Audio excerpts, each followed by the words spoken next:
Good day. To continue the count up, not count down, the 10-point count up, this video will address number 8.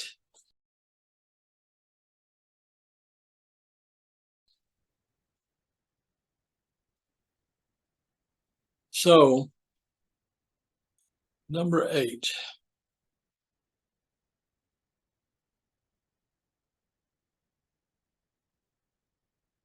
Number 8 deals with the realities of your health at retirement. If you're lucky and in good health, bless you.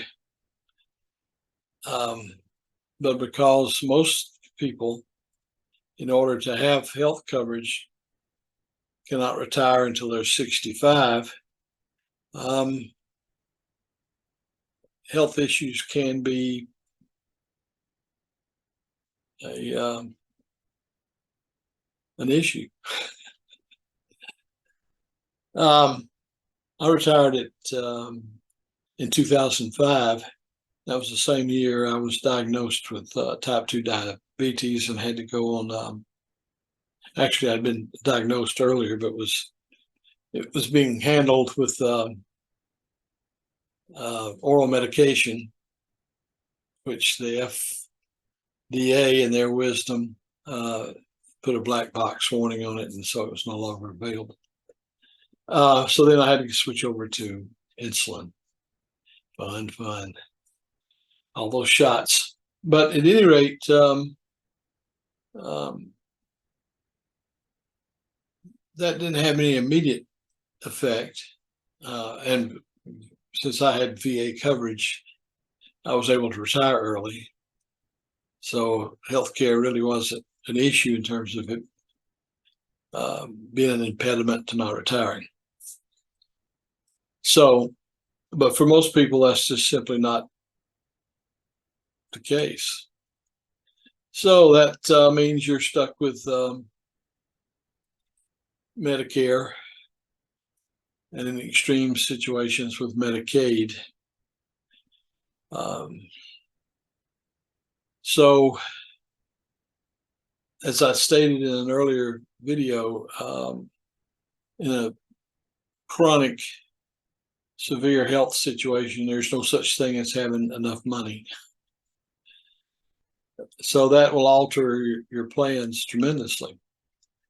And really what it comes down to is, what is it going to take for you to meet your requirements of shelter, food, and transportation? And then healthcare is just a complication on top of that. So this is going to be another short video, simply because this aspect of it's cut and dried, and often it's just simply beyond your control. I guess what I'm getting at is a lot of people in their 40s and 50s think they're going to just be able to party hardy when they retire, and the reality is their health will limit that to some degree. Now, at my age, I do have a stamina problem from the standpoint by stopping frequently, I could probably walk a mile or two, but as I did on my recent trip to Washington, D.C. But it impacts things, and at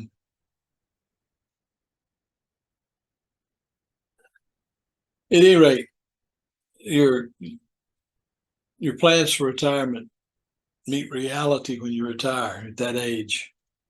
And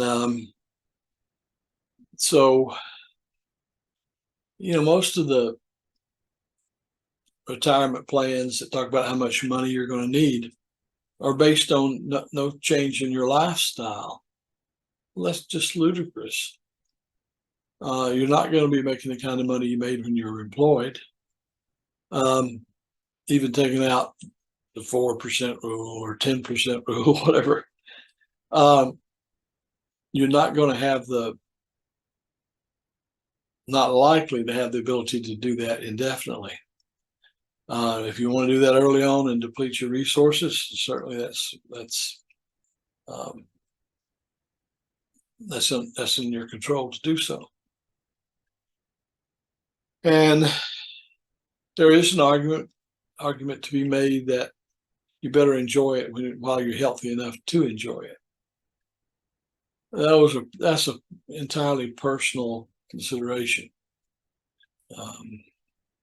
But what I'm trying to do in this video series is dispel the fear that you're going to be left destitute when you retire.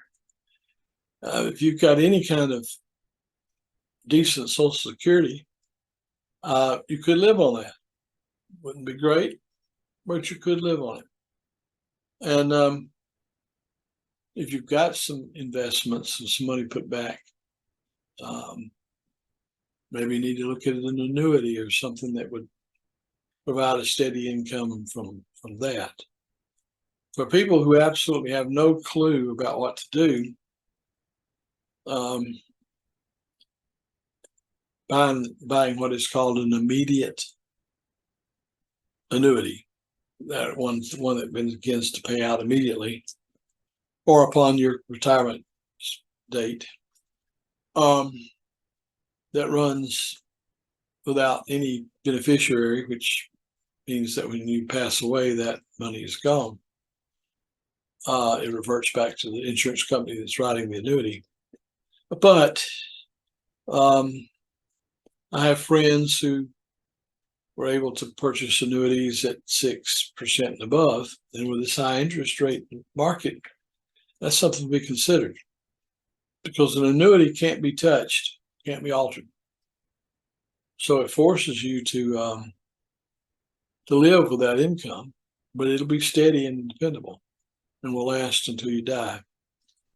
I'm not an insurance salesman, but and I have none. I have no life insurance whatsoever. Well, take that back. I have an old whole life policy that